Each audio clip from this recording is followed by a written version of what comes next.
Alright, Shalom. First and foremost, I want to give all praises, honor, and glory to Yahweh, Ba'ashem Ushai, Ba'ashem Rachakwadash. Double honors be unto the apostles and elders at Great Millstone who rule well and taught us this 100% truth. Much peace and blessings be unto all who like that to push not this word of our truth and sincerity to all you Akim and Shalom. I am the Akira. I am from the servants Yahweh Yahweh Shai camp, coming in with a quick walk and talk, if you will, going off of something I was meditating on, which was Nehemiah, the second chapter, which basically going on how Nehemiah came from Shushan, serving as King Artaxerxes' cupbearer, if I'm not mistaken, correct me if I'm wrong, but basically he was serving King Artaxerxes, and then his request was accepted to go back into Judah, with our people. And what happened was that in Nehemiah, the second chapter, you read about how he arose at night, waking up from camp, and went on horseback to the ruins, to see the ruins of the wall of Jerusalem being broken down. All right, and you have to realize, man, Judah being prosperous before then, you have to understand that there was a glory of that wall. The people understood that the glory once pertained to, its glory, but now that glory will vanish, man. All right, because it was broken down. All right, it was nothing but rubble. All right, so Nehemiah being in that state of, that mentality, that state of sorrow, if you will, so like about that, but it's like I'm rambling. But he was in a state of sorrow. That's how these people will act up very soon.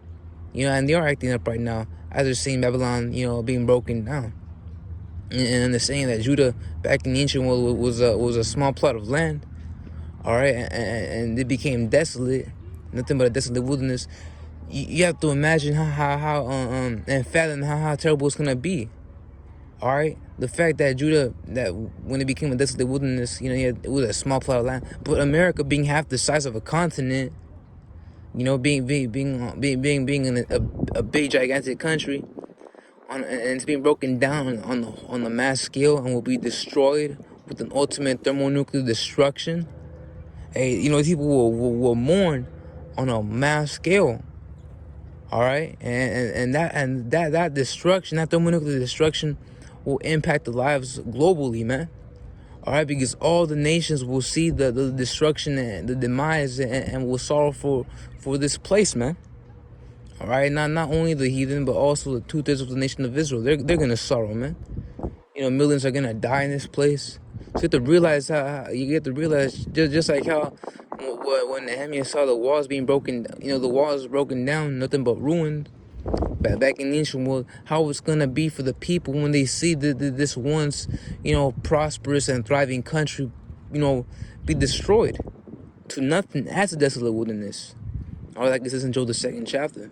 All right, before the land was as a Garden of Eden, and the flame devoured, and after it, it was left nothing but a wilderness. Really paraphrasing right there, Joel the second chapter verse 3, if I'm mistaken. So that's little, man. All right, even right now you can see its beauty. All right, although everything is tainted by way of what Esau be doing with all his chemicals and shit, all his inventions that destroy the whole earth, you can still see some beauty of it. All right, because one thing that you have in this place, you got the flyover states, all right, Montana, if you will, and you look at Montana, Nebraska, Dakota, North and South Dakota and whatnot, they all have beautiful plots of land. All right, it looks like something out of a fantasy, like your escape world, if you will. You look into these shows and you always have this your little escape world. You stress out too much. But just like that, the scriptures the Lord is describing it, how America is nothing but a Garden of Eden and will be nothing but a wasteland after that fire. So it's gonna be terrible, man. All right, even the Yakim the Yakim be scared, man. The Yakim are terrified. All right, because it's scary when you think about it, man. After meditating, and you realize that not all of us are the elect, but we hope to be the elect and we keep on striving for it. But what if we're 2/3, man? We always have, some of the Yakim have their moments being in this flesh, and you start to vent, talking about how terrible it's gonna be. You know, but we hope to be that elect. You know, we're getting beamed up by way of chariots, man. Getting delivered from the coming judgment and brought to our land, you know, in safety. Being preserved. But yeah, how about Shimon was shot? You know, which is all by design. You know, it's all prophecy waiting to be fulfilled. But the thing is, we don't want to be destroyed, man. All right, because it's gonna be that terrible. You know, man. You know, so I just want to bring that point out that hey, be prepared for a lot of grief, man. You know, because America back in the day, it was you know, prosperous, but the Lord's breaking it down. All right, all these prophecies, you know, coming to pass, they're plaguing this bitch, man. All right, they're plaguing this great whore.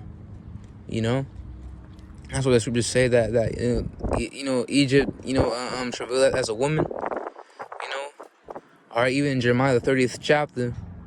You know, starting off before verse 7, you read about how, you know, the land is as a woman, all right, in travail, all right, wherefore every man's upon his loins, because it's gonna be terrible, man, all right.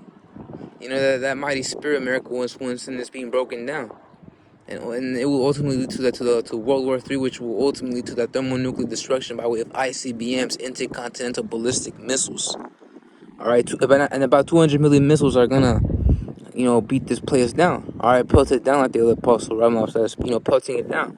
And that's why in Revelation, the 8th chapter, if I'm not mistaken, or 6th chapter, 8th chapter, if I'm not mistaken, verse 8, basically going into how, you know, and I saw a great mountain burning, you know, because that great mountain, which that word mountain referring to a government, great government basically being, you know, this place, all right, Babylon the Great, it's gonna be burning by way of fire, man. So it's gonna be terrible. You know, seeing a once prosperous country, and you have to realize that the mindset of Jake, you know, in general, you know, they're ignorant. So when they see, you know, just destruction come off like all of a sudden without them knowing, you know, as a thief in the night, hey, they're gonna, man, it's gonna be grievous, man.